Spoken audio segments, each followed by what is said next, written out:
Hello viewers, welcome to Telugu Scit tutorials. This is CSS programming language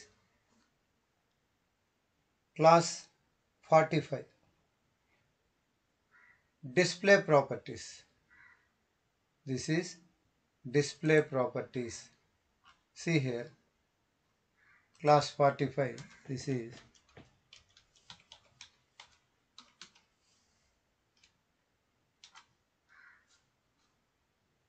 yes, already there.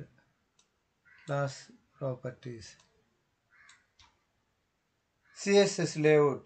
This is the display property. The display property is the most important CSS property for controlling layout. ఎలా అనేది మనం example ద్వారా చూస్తాము. The display property specifies if how an element is displayed. Element అనేది ఎలా display అవుతుందో మనకు చూపించేదానికి display property అనేది యూజ్ అవుతుంది. ఇది ప్రోగ్రామ్ ఒక స్మాల్ ఎగ్జాంపుల్ ద్వారా మనం చూసామంటే ఎలా అనేది క్లియర్గా అర్థమవుతుంది. కాకపోతే దాని ముందర ఇది థియరీ.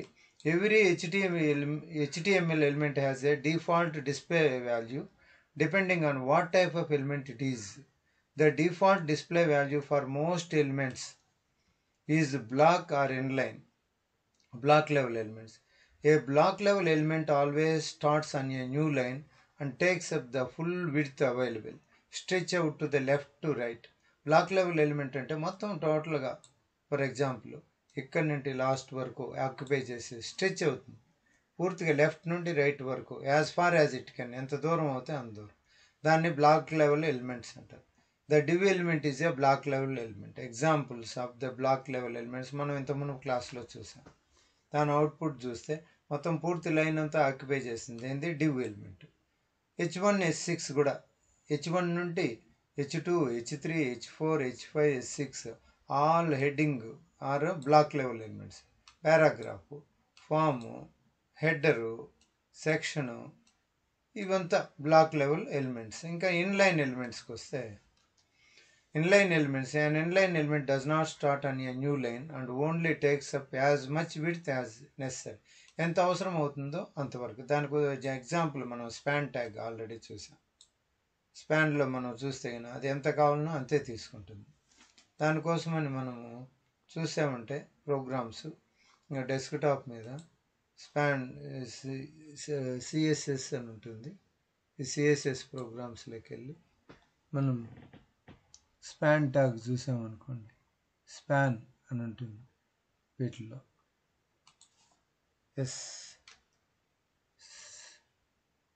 థర్డ్ డివ్ ట్యాగ్ అని ఉంది అంతే. Third div tags, 3 div tags. Span tag అనేది ఇక్కడ లేదు. ఆ స్పాన్ ట్యాగ్ చూసామనుకోండి, డివ్ ట్యాగ్నే ఓపెన్ చేద్దాం. Third div tag, second div tag, దీన్ని ఓపెన్ చేస్తే ఇలా వస్తుంది. ఇది కాదు, మనకు div tags fourth div tag open చేసి చూస్తాం.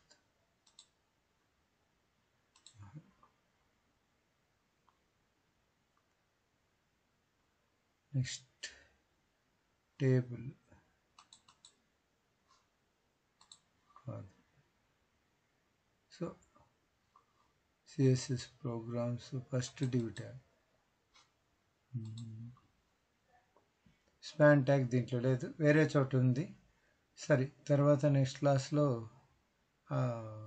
స్పాన్ ట్యాగ్ అనేది చూద్దాం. ఇప్పుడు ఇక్కడ అది చూపించడం లేదు. ఓకే, ఇప్పుడు ప్రజెంట్కి వస్తే స్పాన్ ట్యాగ్ అనేది కొంచెం వరకే, ఎంత అవసరమో అంతవరకే దాన్ని ఇన్లైన్ ఎలిమెంట్ అంటారు. అలాగే యాంకర్ ట్యాగ్ కూడా ఎంతవరకు అవసరమో అంతవరకే. ఇమేజ్ ట్యాగ్ కూడా ఎంతవరకు అవసరమో అది. అలాగే మనకు డిస్ప్లేలో ప్రాపర్టీ ఉంది నన్, అదంతా చూద్దాం టుమారో క్లాస్లో. Display none is commonly used with the JavaScript to hide and show elements without deleting and recreating them.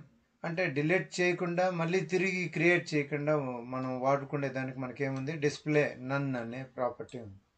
If you want to know how this can be achieved అనేది, script element uses display none as default. Override the default display value. As mentioned, every element has a default display value. However, you can override this. అదేవిధంగా Changing an inline element to a block level element or vice versa can be useful in this specific way and still follow the web standards. ఇదంతా మనం ఒక ఎగ్జాంపుల్లో చూస్తాం. ఇప్పుడు నేను example start చేస్తాను. ఇది మామూలుగా కామన్గా ఉంటుంది.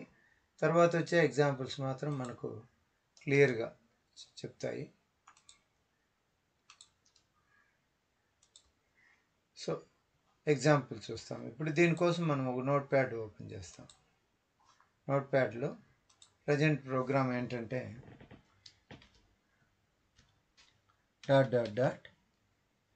Programme on display properties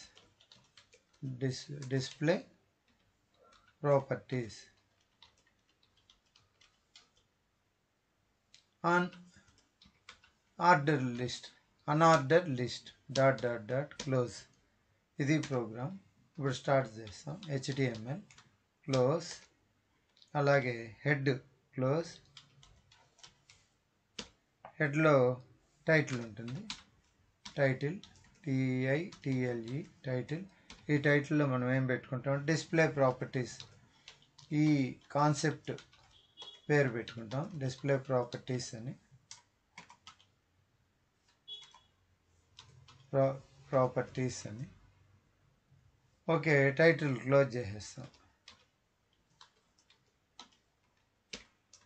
next ఇప్పుడు హెడ్ క్లోజ్ చేసే మునుపు స్టైల్ పెట్టుకుంటాం.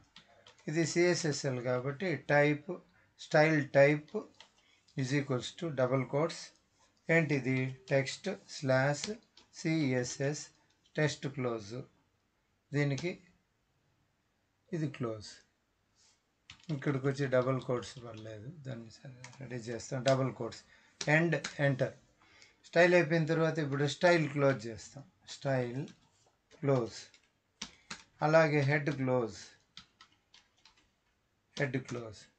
అయిన తర్వాత ఇప్పుడు బాడీ బిగిన్. ఈ బాడీ లోపల ఏంటంటే అనార్డర్ లిస్ట్ UL తీసుకొని దీని లోపల ఏం చేస్తామంటే లిస్ట్ తీసుకుందాం. LI ఏంటి సమ్ హోమ్ అని తీసుకుంటా. హోమ్ లిస్ట్ క్లోజ్ చేసేస్తాను. ఇలాగే నేను లిస్ట్ LI తర్వాత ఏంటి about ABOUT list LI close. Similarly LI తర్వాత ఏంటి సర్వీసెస్ తీసుకుంటాను, లిస్ట్ క్లోజ్ చేస్తాను. నెక్స్ట్ ఇంకొక లిస్ట్ తీసుకొని దీని లోపల కాంటాక్ట్ లిస్ట్ క్లోజ్ చేస్తాను. ఇది ఇప్పుడు అనార్డర్ లిస్ట్ క్లోజ్, UL క్లోజ్, అలాగే బాడీ క్లోజ్, అలాగే HTML క్లోజ్. HTML కూడా కరెక్టే. HTML ఇదంతా తీసిపోయి మనం ఏం చేస్తామంటే ఫైల్లో CSSలో సేవ్ చేస్తాం. Save as. ఇక్కడ డెస్క్టాప్ మీద CSS ప్రోగ్రామ్స్లో దేనికి సంబంధించింది డిస్ప్లే. సో display1.html అని సేవ్ చేస్తాం. ఓకే, దిస్ ఈజ్ నౌ ఫోల్డర్లోకి వెళ్ళి ఏం ఫోల్డరు ఇక్కడ డెస్క్టాప్ మీద CSS ప్రోగ్రామ్స్లో డిస్ప్లే. ఇప్పుడే right click, open with Google Chrome open చేయండి. ఈ విధంగా ఏమైంది, దీన్ని చూసామనుకోండి, రిఫ్రెష్ చేస్తాం, కంట్రోల్ పట్టుకున్నామంటే హోమ్, అబౌట్, సర్వీసెస్, కాంటాక్ట్ అనేది ఒకటి క్రియేట్ చేస్తాం. దీనికి డిస్ప్లే ప్రాపర్టీస్ ఇవ్వలేదు. డిస్ప్లే ప్రాపర్టీస్ ఒక చిన్న డిస్ప్లే ప్రాపర్టీ ఇస్తాను. ఇది దేంట్లో ఉంది, అనార్డర్ లిస్ట్లో ఉంది. దీనికి డిస్ప్లే ప్రాపర్టీస్ యాడ్ చేస్తాం. ఎక్కడ యాడ్ చేస్తామంటే స్టైల్ లోపల ఇక్కడికి వచ్చి ఒక చిన్న ప్రాపర్టీ యాడ్ చేస్తాం. తర్వాత మళ్ళీ చూస్తాం. ఇప్పుడు డిస్ప్లే ఇన్లైన్ ఫర్ ఎగ్జాంపుల్ దేంట్లో ఉంది, ఇవంతా ULలో ఉంది కాబట్టి ఇక్కడ UL అనార్డర్ లిస్ట్ అని చెప్పి తీసుకొని ఎంటర్ కొట్టి flower bracket begin, flower bracket close, in between flower bracket మనం ఏం చేస్తామంటే ఇక్కడికి వెళ్ళి లోపల జస్ట్ ఏంటి డిస్ప్లే ప్రాపర్టీ కదా, డిస్ప్లే కోలన్ ఏంటి ఒకటే లైన్లో రావాలి, ఇన్ లైన్ అని పెడతాం, సెమీకోలన్. ఇవి ఒక ప్రాపర్టీ. దీన్ని మనం ఏం చేస్తాం, కంట్రోల్ ఎస్ సేవ్ చేస్తాం. సేవ్ చేసేసి ఇప్పుడు మళ్ళీ పోయేసి దాంట్లోకి ఇప్పుడు ఎలా ఉంది, ఇది ఇలాగా ఉంది కిందికి. ఇప్పుడు రీఫ్రెష్ చేస్తే తగ్గిస్తాం సైజ్, రీఫ్రెష్ చేస్తాం. చూడండి అన్నీ ఏమైనాయంటే ఒక బుల్లెట్స్ అంతా వెళ్ళిపోయేసి ఒక హోమ్ ఇలా వచ్చింది. హోమ్, అబౌట్, సర్వీసెస్, దీని ముందర ఉన్న బుల్లెట్స్ ఏమైనాయి, డిసప్పేర్ అయిపోయినాయి, వెళ్ళిపోయినాయి. సో ఈ విధంగా మనం డిస్ప్లే ప్రాపర్టీస్ ఇన్లైన్ అనేది చేయొచ్చు. నెక్స్ట్ క్లాస్లో మనం డిస్ప్లే ప్రాపర్టీస్కి ఇన్లైన్కు లిస్ట్ ఇచ్చి ఆ లిస్ట్లో లిస్ట్ స్టైల్ అనేది ఎలా అనేది మనం చెప్పుకున్నాం. ఈ క్లాస్కి ఇంతేనండి. Thank you for watching. Please subscribe.